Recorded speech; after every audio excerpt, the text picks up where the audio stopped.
It's like, when you have a studygram account, you almost enter a new dimension. You learn a lot, you get exposed to many other things, and it has boosted me in ways I have loved this, in fact. Hi guys, and today we have a very special guest, Simi Shirolkar, a 4th year MBBS student from Smolensk State Medical University, Russia. Thanks for joining. Hi guys, thank you for having me here. Today we will have a conversation with Simi regarding how she manages to take out time for her side hustle along with MBBS. So let's begin. Please tell the audience that what is your side hustle? Okay, so I have a little Instagram page called Medicos.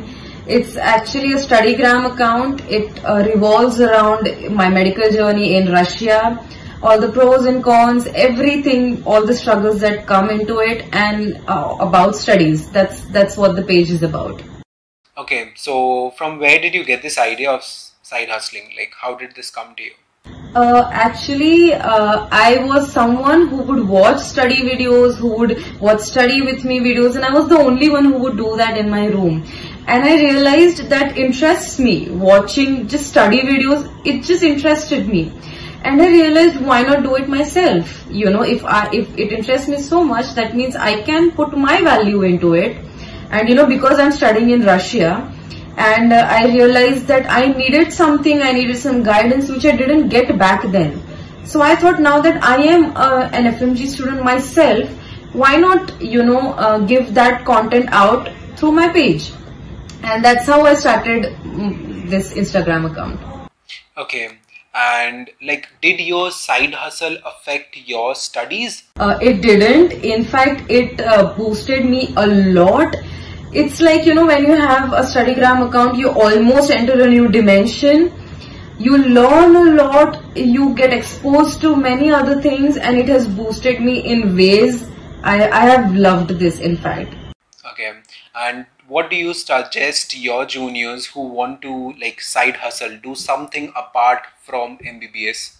I think one should just go for it, because last year itself, I have always wanted to open a dance account or something or other than that. And I would stop myself. I would always think, no, I should study. I should spend this time in studying. And then I realized it's just never going to stop. So the, medicine, or in fact any other course, is all about time management. Medicine doesn't consume your whole day. It doesn't consume your whole life. It's a part of your life. And I realized I don't need to just shoo away my hobbies or my interest. I just need to manage myself well. So I think that's what I would tell to my juniors, that medicine should never consume your whole life. If it does, then you're not managing your time well. So yeah, just manage it well, and you can just start with whatever you want. Better now than never. Seriously. Yeah, that's really very well said. And I'll put an end to this conversation. Hope you guys got some kind of motivation for side hustling and apart from your academic studies. So that's it for now, guys. Thank you, Simi. Thank you.